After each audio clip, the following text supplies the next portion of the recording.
Mejor es la sabiduría que la fuerza. Lectura bíblica, Eclesiastés 9, del 11 al 18.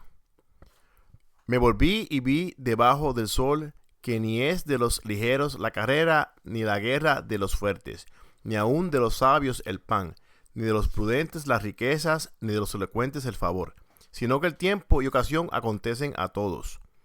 Porque el hombre tampoco conoce su tiempo, como los peces que son presos en la mala red, y como las aves que se enredan en lazo. Así son enredados los hijos de los hombres en el tiempo malo, cuando cae de repente sobre ellos. También vi esta sabiduría debajo del sol, la cual me parece grande. Una pequeña ciudad y pocos hombres en ella, y viene contra ella un gran rey, y la asedia y levanta contra ella grandes baluartes. Y se halla en ella un hombre pobre sabio, el cual libra a la ciudad con su sabiduría, y nadie se acordaba de aquel hombre pobre.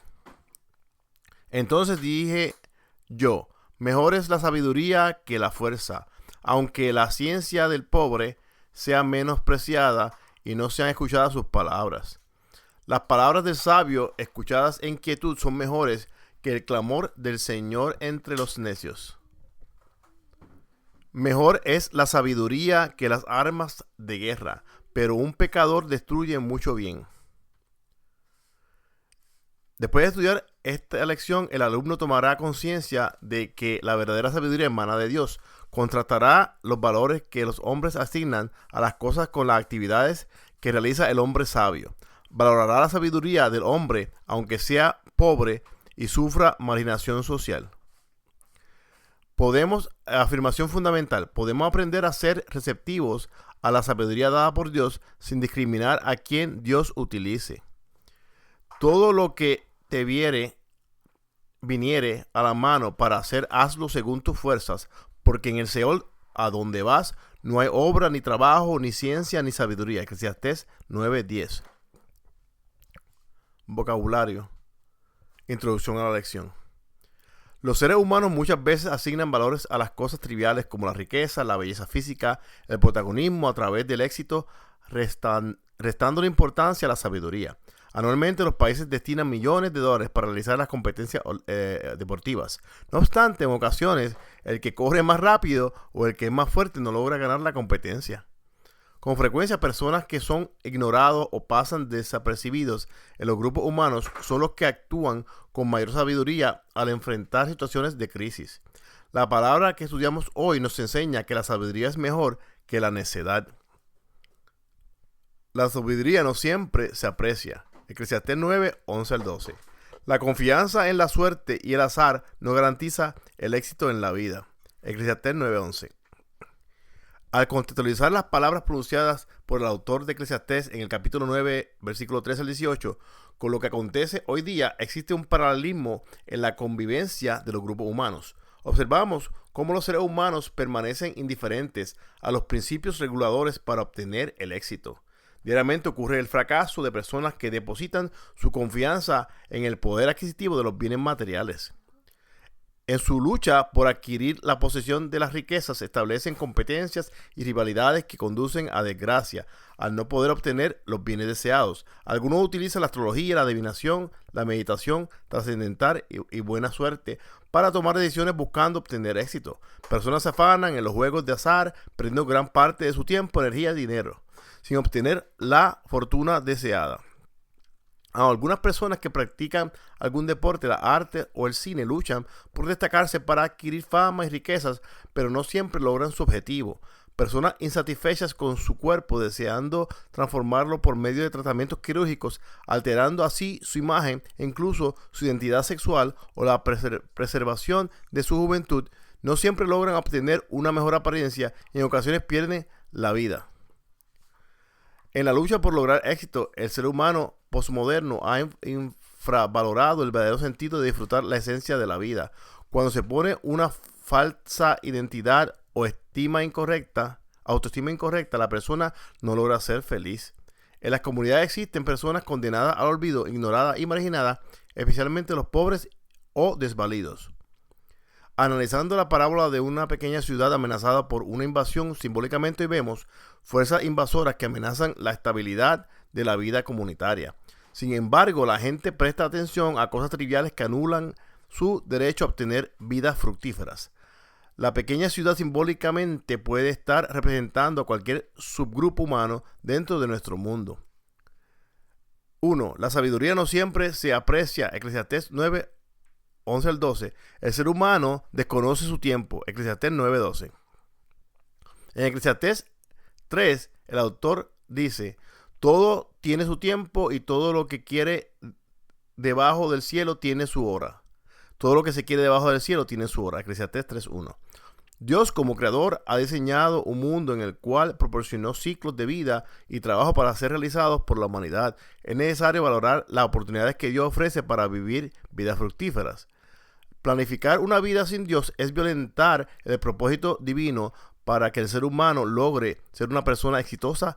El filósofo hispano-romano Lucio Anneo Seneca escribió en torno a la brevedad de la vida. Este filósofo destacó que nuestra vida sería más duradera si no dedicáramos tanto tiempo a atender asuntos vanos e inútiles. Séneca señaló que el ser humano debe vivir aprovechando bien el tiempo antes de que se le haga demasiado tarde para aprovecharlo mejor, antes que llegue la hora de que sea demasiado tarde para su muerte. En su obra sobre la brevedad, es brevísimo, el futuro es incierto, y de la vida destacó que el presente, lo único cierto es el pasado. Cuando el pasado ha sido desperdiciado atendiendo asuntos vanos o triviales, surge la pregunta: ¿a qué se le ha dado verdadero valor? En ese sentido se cumple lo dicho por el autor de Eclesiastés en el capítulo 9, versículo 12. ¿Por qué el hombre tampoco conoce su tiempo? Como los peces que son presos en la mala red, y como las aves que se enredan en lazo, así son enlazados los hijos de los hombres en el tiempo malo, cuando cae de repente sobre ellos. Muchas veces las personas no están preparadas para enfrentar el infortunio y sucumbe en una crisis. Así, toda la culpa recae en su incapacidad para hacer buen uso de su tiempo. El secreto está en vivir en comunión con Dios, reconociendo que la vida humana debe estar orientada en vivir en el temor a Dios. La persona que logra vivir en temor a Dios respeta los preceptos establecidos para tener una vida en armonía con Dios y con el prójimo. Séneca, filósofo no cristiano, a pesar de su reflexión filosófica, experimentó al final de su existencia la cruda realidad de lo expresado por el autor de Eclesiastés en el capítulo 9, versículo 11 al 12. Los seres humanos, como seres mortales, todos mueren al final de su existencia. 2. Situaciones que amenazaban la vida en una pequeña ciudad. Eclesiastés 9, 13, capítulo 9, versículo 13 al 14. A. La ausencia de recursos humanos capacitados para defender la ciudad. Eclesiastés 9, 13 al 14. Los humanos que realzan el estilo de vida antropocéntrico dan mayor valor a las cosas triviales de la vida, como la fama, los placeres, las riquezas y el protagonismo, sin prestar atención a la satisfacción de las necesidades básicas que deben ser atendidas para preservar la existencia. Cuando se ignora las necesidades básicas de la vida en comunidad, al surgir una amenaza real, la comunidad no está preparada para enfrentar el mal. En la parábola de Eclesiastés se dice que en aquella pequeña ciudad habían pocos hombres en ella. En forma simbólica se podría pensar que la escasez de hombres hace referencia a pocos habitantes o pocos hombres dispuestos a enfrentar el peligro para defender la ciudad. Así mismo puede suceder que el reducido número de hombres que se debe a que cada persona está dedicada exclusivamente a atender sus asuntos personales ignora la necesidad de defender la comunidad. Lo lamentable ocurre en la declaración del versículo 12, cuando señala que la presencia del mal tiempo los afecta a todos por igual, hallándolos impotentes para enfrentar el mal. Muchos grupos humanos no realizan labor preventiva, y cuando el mal se manifiesta no están preparados para enfrentarlo. Entonces se dedican a realizar labor curativa, tratando de remediar los estragos producidos por el mal. La iglesia del siglo XXI está siendo amenazada por diferentes peligros. Por ende, es necesario reforzar las estrategias que se deben utilizar para combatir al enemigo común. Cristo está en el centro de toda dinámica y brinda la cobertura de su Santo Espíritu. Es imperativo que la Iglesia utilice todos sus recursos con el poder del Espíritu Santo y la sabiduría divina para enfrentar al mal. Cristo es el vencedor y ha delegado su poder a la Iglesia para enfrentar las amenazas de las fuerzas invasoras y vencer. B. Fuerzas agresoras que amenazan a la ciudad tratan de poseerla. Eclesiastés 9:14. La parábola pronunciada por el autor del libro menciona fuerzas agresoras representadas por un gran rey que pone sitio a la pequeña ciudad. La aparición del gran rey puede representar la invasión de fuerzas tanto externas como internas que amenazan tomar dominio sobre la pequeña ciudad que no está preparada para defenderse.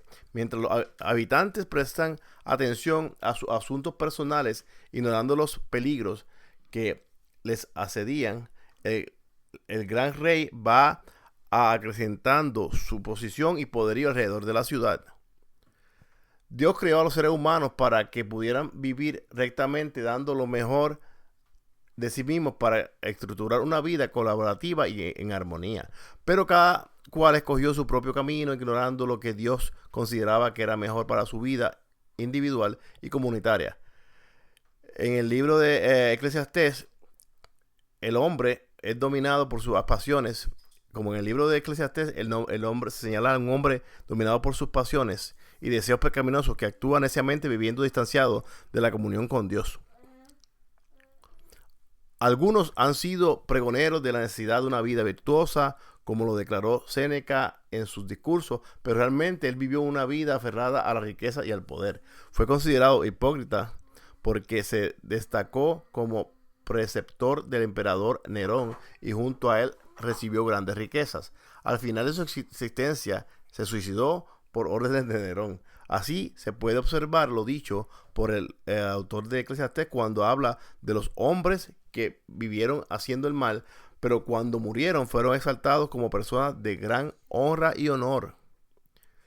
Pero en los grupos humanos existen personas que viven en el anonimato y sufren marginación social, especialmente los pobres, los extranjeros, los niños, las mujeres, los discapacitados y las personas envejecidas. El autor de Eclesiastés enfatiza que en el medio de las personas marginadas se hallaba un hombre pobre del cual la sociedad no esperaba ninguna aportación. Sin embargo, ese hombre pobre poseía la sabiduría que emana de Dios de la vida y en el momento oportuno será un instrumento útil en las manos de Dios para salvar la ciudad. Número 3. La sabiduría del hombre pobre en contraste con la del hombre necio. Eclesiastés capítulo 9, versículos 15 al 18. A. La sabiduría del hombre ignorado vence a las fuerzas invasoras. Eclesiastés 9:15. Cuando contrastamos la vida de los seres humanos que integran los subgrupos, se puede apreciar que no siempre gana el más talentoso o más fuerte. Algunos que compiten obtienen la medalla de oro, de plata o bronce. Pero, ¿qué sucedió con el resto de aquellos que se esforzaron y se ejercitaron buscando el éxito sin lograrlo? Ha habido atletas que al no ganar la competencia se suicidaron antes de regresar a su país sin obtener el premio. También en la guerra no siempre el más fuerte o el más poderoso ha ganado la batalla. Es preocupante ver cómo los seres humanos desperdician su tiempo, energía y esfuerzos al competir uno contra otro, generando un caos en la calidad de la vida de los subgrupos. El siglo XXI presenta un panorama desolador sobre la capacidad de los seres humanos para preservar la vida humana, la flora, la fauna del planeta Tierra. Surge la pregunta: ¿aprenderá la humanidad a descubrir que la sabiduría que emana de Dios capacita a los seres humanos para enfrentar el mal? El autor de Eclesiastés destaca que en medio de las pequeñas ciudades vivía un hombre pobre al cual los demás conciudadanos no le daban importancia. Los pobres muchas veces pasan desapercibidos en medio de la ciudad, pero para Dios son seres objetos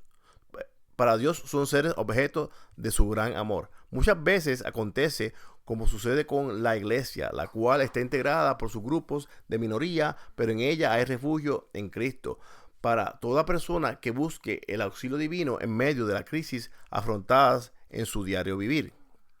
La iglesia, cuyo fundamento es Cristo y vive guiada por el Espíritu Santo, simbólicamente se convierte en el hombre pobre y sabio que defiende a la pequeña ciudad. Jesucristo es el Salvador y la cabeza de la iglesia, que es su cuerpo. Por tanto, cimentados en Jesucristo, los miembros de la iglesia podrán obtener la victoria. B. Mejor es la sabiduría que la fuerza o las armas de guerra. Eclesiastés 9, 16 al 18. Los grupos humanos del presente siglo sitúan a la riqueza y la fama y la belleza física como el objetivo inmediato para lograr la felicidad. Sin embargo, vemos personas que han alcanzado la fama, la riqueza y logrado mantener su belleza física a costa de grandes esfuerzos, pero no han logrado la felicidad. El autor del libro ofrece un gran consejo a la humanidad cuando dice: acuérdate de tu Creador en los días de tu juventud, antes que vengan los días malos y lleguen los años de los cuales digas, no tengo en ellos contentamiento. Eclesiastés 12:1. Cuando la vida transcurre sin Dios, el resultado final será la existencia de una persona vieja, amargada, solitaria y sin esperanza. Pero la vida en comunión con Dios disfrutará de la dicha, de la alegría y la satisfacción que produce la presencia del Espíritu Santo actuando como el gran consolador e impartiendo la sabiduría que emana de Dios. Las cosas triviales existentes en el mundo carecen de importancia, porque la sabiduría capacita al humano para actuar en sujeción a la voluntad de Dios. Por ese motivo, en la parábola del hombre pobre y marginado que vivía en la pequeña ciudad, él es la persona iluminada por Dios para defenderla y librarla del asedio a la que se vio amenazada por la llegada de un gran rey. La sabiduría impartida por Dios es superior a las fuerzas o armas de guerra que amenazan por desestabilizar el mundo entero. Resumen y aplicación. Al contextualizar las palabras pronunciadas por el autor de Eclesiastés en capítulo 9, versículo 13 al 18, con lo que acontece hoy día, existe un paralelismo en la convivencia de los grupos humanos. Observamos cómo los seres humanos permanecen indiferentes a los principios reguladores para obtener el éxito. Los humanos que realzan el estilo de vida antropocéntrico dan mayor valor a las cosas triviales que la vida, como la fama, los placeres, la riqueza, el protagonismo, sin prestar atención a la satisfacción de las necesidades básicas que deben ser atendidas para preservar la existencia. En el libro se señala cómo el hombre, dominado por sus pasiones y deseos pecaminosos, actúa neciamente viviendo distanciado de la comunión con Dios. Eclesiastés 7:29. Cuando la vida transcurre sin Dios, el resultado final será la existencia de una persona vieja, amargada, solitaria y sin esperanza. En el libro se destaca en el medio de la pequeña ciudad que vivía un hombre pobre al cual los demás conciudadanos no le daban importancia. Sin embargo, ese hombre pobre poseía la sabiduría que emana de Dios de la vida y en el momento oportuno fue instrumento útil en la mano de Dios, del Dios de la vida, para salvar a la ciudad. La iglesia, cuyo fundamento es Cristo y vive guiada por el Espíritu Santo, simbólicamente se convierte en el hombre pobre y sabio que defiende la pequeña ciudad.